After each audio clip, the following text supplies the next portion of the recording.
Welcome to another Business Spotlight. My name is Kerry James. I am a business coach and facilitator. And on today's Business Spotlight, where we share insights, reflections, and pearls of wisdom from local business owners, I am delighted to welcome MD, owner and founder of UK Staffing Group.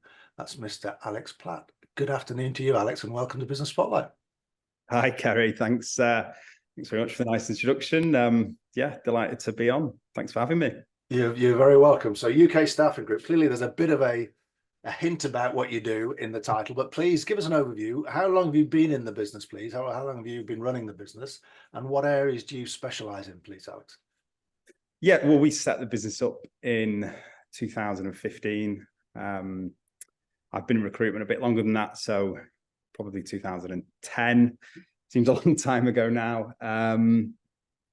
Yeah, the areas we specialize in, we have kind of three main areas we look after. We're quite generalist, quite versatile as a business, but we look after sales and marketing professionals. That covers all of your operational, legal, accounting positions, and also technical as well. So that covers engineering, construction, the IT markets as well. Very good. Okay. So tell us a little bit more about that journey then, if you don't mind, Alex. And in particular, 5 years into the business, COVID hits. We've been through an interesting three and a bit years, with lockdown and interest rates and hybrid working and more people working from home, et cetera, et cetera. How have all those kind of environmental dynamics impacted your industry and your business in particular, do you think? Well, I think I speak on behalf of anybody in recruitment. The COVID was a very challenging time, particularly for anybody operating out of the UK. Obviously, UK Staffing Group limits our location a little bit. Interestingly, we actually used to be a much more specialist business. So we used to just focus on construction and engineering. We had a different brand. So COVID was almost a bit of a blessing in disguise for us, because it allowed us to take a little bit of a step back from what we were doing and shift our brand and our model, which was quite a scary thing to do. We were running two different businesses at one time. So we were running UK Staffing Group, and then we had the more specialist business, which is what we set up in 2015. And I think the key thing for us was that we were hearing a lot from clients about that they like the more generalist business, where we have three brands, Manchester Staff being the primary one. I'm Manchester born and bred. We have London and Birmingham, which we're branching out into as well. And we found that a lot of our clients were really resonating with the local brand. And coming from a recruitment very specialist background, it was something that I didn't really have any knowledge of. So we really listened to what our clients wanted, and they, that their perception was, local expert, local candidate market. So we sort of took our advice from our clients really, and really shifted towards, putting all our eggs in that basket. We sold the recruitment, the specialist recruitment business, and just went all chips in on this one. So it was obviously a very challenging time, because pretty much overnight our client base went, from a pretty reasonable side to, Alex, we're putting recruitment on freeze for the next 6 to 12 months. So nice working with you, but we'll see you in 2021. And a lot of them ended up 2022 before they started recruiting again. So we had to, unfortunately, we had to scale back. We were a business that's about 20 heads, and in the space of kind of 6 to 12 months, we shrunk down to about half a dozen of us. But I think allowing us to kind of set ourselves again made that it gave us the flexibility to make some decisions that maybe a bigger business wasn't able to. And we restructured. In 2022, I actually bought my partner out of the business as well. And we moved to the city centre. We were at the airport before, which was a massive thing for us. It's been tremendous. I'd probably say 90% of our clients are based in the city centre. So being able to walk across people's offices was, has been a massive change for us. So yeah, the specialist business is long gone, and the business we operate now has been going from strength to strength.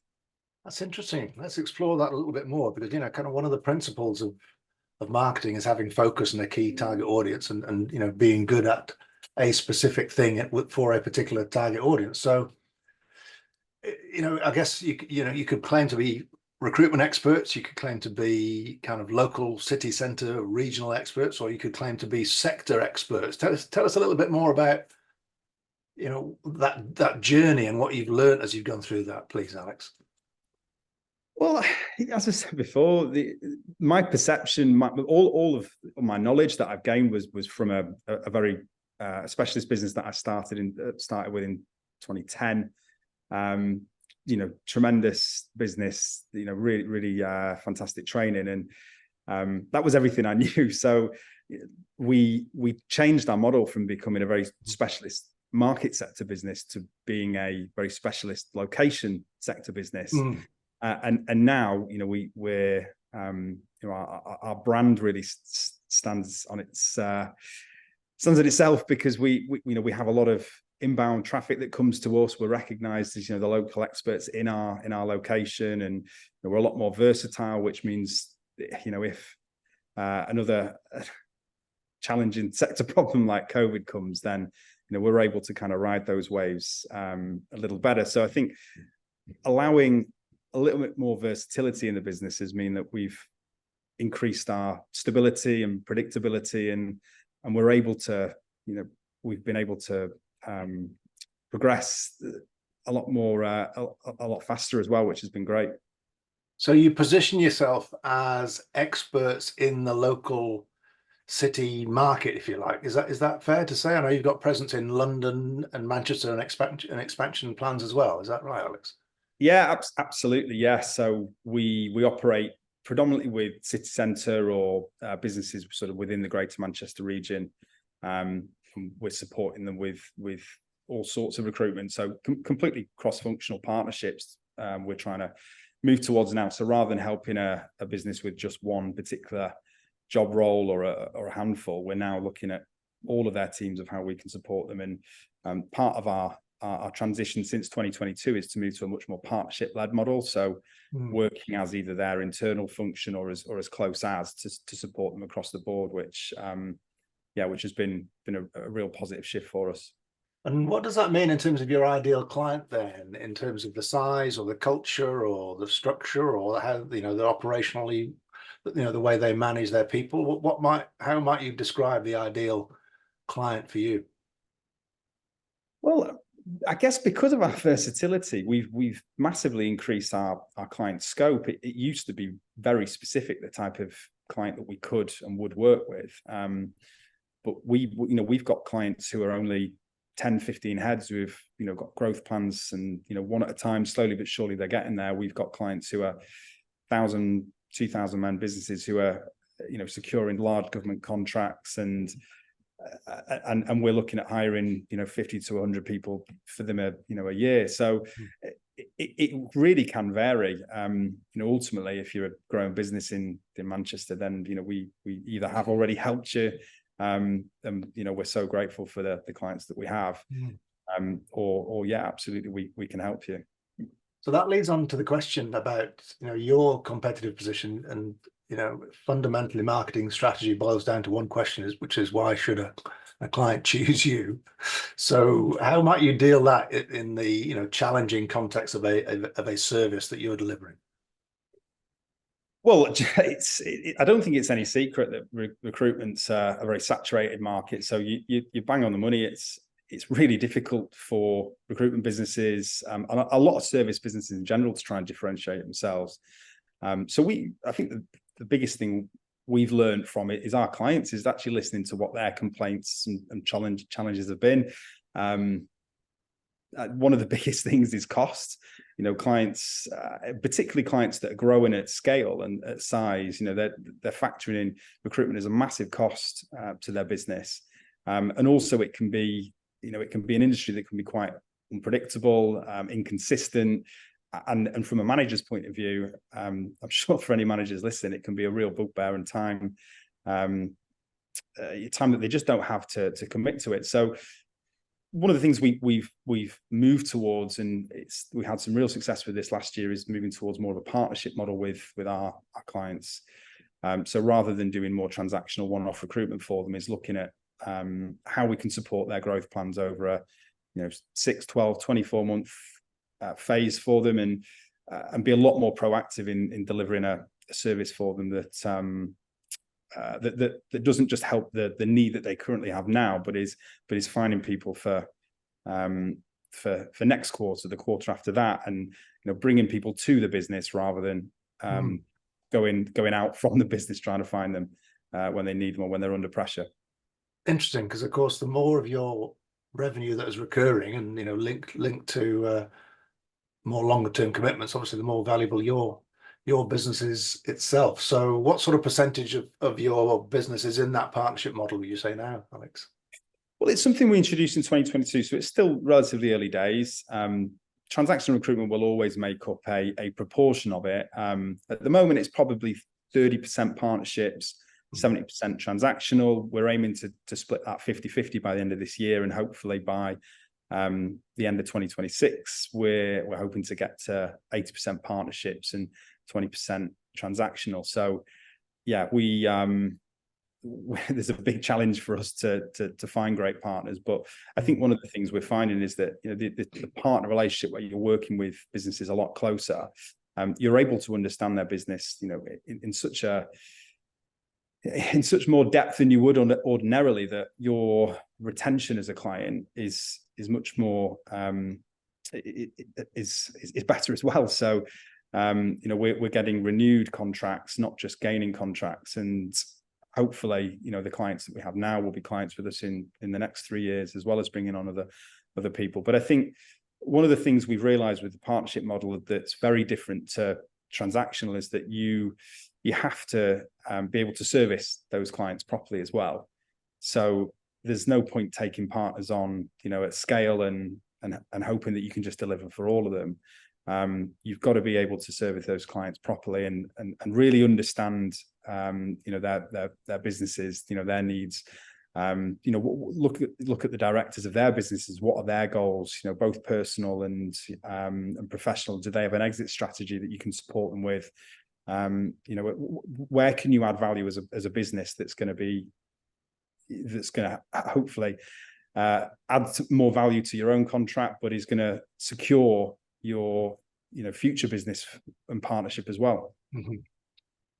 Very good. So you mentioned one of your challenges being finding those ideal partners, but more broadly, Alex, given where you are and where you're trying to get to, what else would you say are your main challenges to the business today?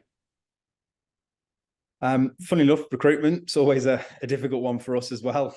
There's some fantastic people in recruitment, but it is a saturated industry. And so, we're trying to make the business, the most fun and progressive place that people can come to. But that will always be a challenge for us. It's what we do, but it's also we recognize that it's not an easy thing.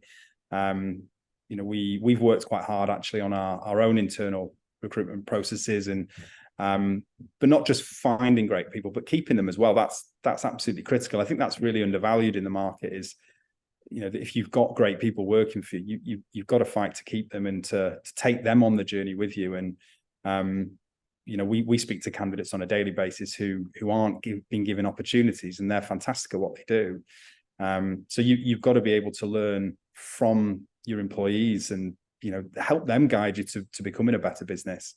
And we've definitely opened up to our employees to ask for their advice on how we can be better. And you have to ask them, but I'd like to think it's working. Interesting. You mentioned 2 words there, fun and progressive. Are those part of your values? Do you have captured and explicit values that you use for your own recruitment and your own performance management, etc.? Yeah, absolutely. So we have 3 core values. First one is hard working. It's something you can't escape. You have a responsibility to deliver to clients. You're not going to be able to escape that. And I think in any successful business behind the scenes, as much as I guess the social media world we have makes it seem very easy to be successful, I think any true business owner, entrepreneur accepts that there's a lot of tough, dark days that have to go on to get you to where you want to be.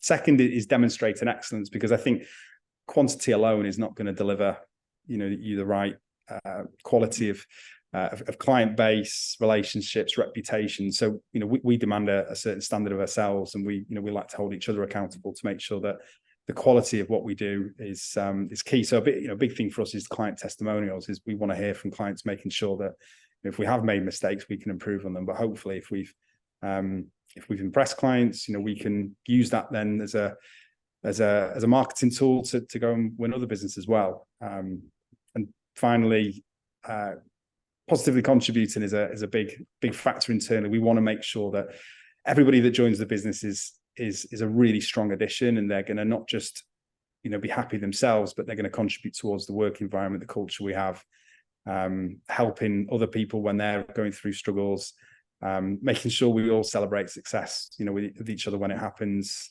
And yeah, I'd like to think that we recruit on our values. That's a real core strategy that we've shifted to, is making sure that you're not recruiting just for experience and skill set, but actually we found much more success recruiting from values alone, and then looking at the potential to build in their skills and experience. That a lot of that can be taught if you've got people with the right cultural fit and the right value model. It's you can build from there. Absolutely. Certainly with two of my clients over the last 6 months or so, we've been working on exactly that, on crystallizing those values together with vision and mission, and ensuring that they use those as part of their recruitment. So that's great to hear you've had such great results from that. So let's move on, if we may, please, Alex, from the present to the future. What are your aspirations for UK Staffing Group, and what might it look and feel like on a kind of 5-year time horizon, would you say? I think first thing is we need to make sure that we get this phase right first and foremost. Obviously, we are moving from a more transactional business to a partnership-led business. So we know that the now and the present is about proving that to our clients and making sure that we can build from there. If we do that right, then we've got the scalability to go into any city in the UK and create and mimic what we've done in Manchester. So we already operate in London and Birmingham. We'd love to branch out into Scotland, Ireland, Wales, and some of the other big cities in Manchester as well. So our 3-year vision is to treble in size and get back to where we were pre-COVID, when we had quite a challenging time. Very good. As a proud Welshman, Alex, I'm a little bit disappointed you've got Wales as the bottom on your list, but nevertheless, let's park that one for the moment. So what about reflecting on your journey since 2015 and taking away the key lessons you've learned? And you mentioned before that it's as a business owner, it's never a smooth journey. It's a real roller coaster. So if you were starting again, what based on the lessons you've learned, Alex, what might be the top piece of advice you'd share? It's a bit of a cop-out answer, this, I think, but I think the biggest learning point I've taken from business is that you can never know enough. You have to be constantly learning and developing yourself. And I've made so many mistakes over the years, and you've had to learn from them. I think if I'd have had better influences and better people around me, potentially would have got there quicker. But I think you just have to accept sometimes that you're going to make those mistakes, and you've got to learn from them. But commit to learning as much as you can from anybody you respect in industry. Take advice and actually run with it, because there are always people doing it bigger and better than you are. And I think one of the challenges of a growing business is that at times you will see success, and that's a great thing, but not allowing yourself to get too complacent as well, because I think anytime we've allowed that to happen, that's when the real cracks set in. And I think it's easy to forget that the things that you did to get you to where you are the things that you need to have to keep doing to keep you there. So that's definitely been a big learning curve for us. Yeah, that's great. We recommend lots of business books to our clients, and the one that came to my mind as you were talking there, Alex, was a book called simply called Mindset. It's kind of the key reference point. I don't know whether you're familiar with it, but Dr. Carol Dweck. But from what you've said there, it sounds like you'd really enjoy that book, all about, you know, how to move from a fixed mindset to a growth mindset and what that entails, and your attitude towards learning, and your attitude towards how you deal with failure, etc. So if that's a subject you're interested in, I'd certainly recommend that book. Kerry, you've called me out here a little bit because it's sat on it's sat in our book library actually, and I've not. And you've not read it? No, I've not. Well, it's great to hear you've got a book library. That's the good news from that. Yeah, we like to keep our book library full, but yeah, full transparency, I don't get through all of them. But that's going to be top of the list now. So thank you. Well, you're very welcome. So my next question is, what was the last business book you did read? Sorry, say again, Kerry. What was the last business book you did read from your library? So I've just finished Angela Duckworth's book, Grit. Okay, yeah. Oh yeah, really interesting. But it was recommended actually by another an entrepreneur in recruitment that I respect amazingly. And the book has a very consistent theme, and it's all about how hard work, consistency, determination will always out trump talent. Right. Yeah. And it's quite a long book, but it's some of the details are amazing. So yeah, if you've not read that, definitely one for the list. Yeah, very good. Okay, it reminds me of the hare and the tortoise analogy, which is in the mindset book, and the point there is that both the hare and the tortoise both have a fixed mindset. You know, so the tortoise doesn't believe that he can get faster, and the hare doesn't believe they need to do any hard work in order to win the race. So they've both got the fixed mindset. Whereas, you know, the quote I use from growth mindset is Michael Jordan's, I failed, that's why I succeeded. So that's what comes to mind as you saying, you're talking about grit and the whole point of resilience, etc. Very good. Well, it's been great to hear your journey and your reflections, Alex. Just to finish off, if I may, if there's anybody watching this that maybe is interested in a follow-up discussion, what might be a sensible next step, would you say? Well, look, I'm happy to speak to anybody, a job mover or even a potential client or partner. You know, very happy to speak to anybody. One of the things we're doing a lot this year is free consultations. So I think in sales in general, but definitely recruitment, there's definitely a bias when taking advice. You're engaged with a recruiter and you're asking for a bit of advice, but it's always based on them, you know, getting their fee at the end of the day. So we're trying to have consultations with businesses before they even step into working with us and engaging with us. So listen, if anybody's got any questions regards to, you know, the job market in any particular area, you know, their own internal processes, whether it's about attracting people, how to position a brand, how to improve their own processes, or even retaining people long term, yeah, absolutely give us a shout. I know recruitment is a bit of a bugbear for a lot of business owners. So if there is anything out there I can help with, just yeah, always happy to talk. Very good. Well, Alex, we'll put your website, your URL, linked to these videos as we post them. But once again, thank you ever so much for your time, your input, sharing your story, and all the very best with UK Staffing Group. Thanks, Kerry. All the best. All the best. Bye for now.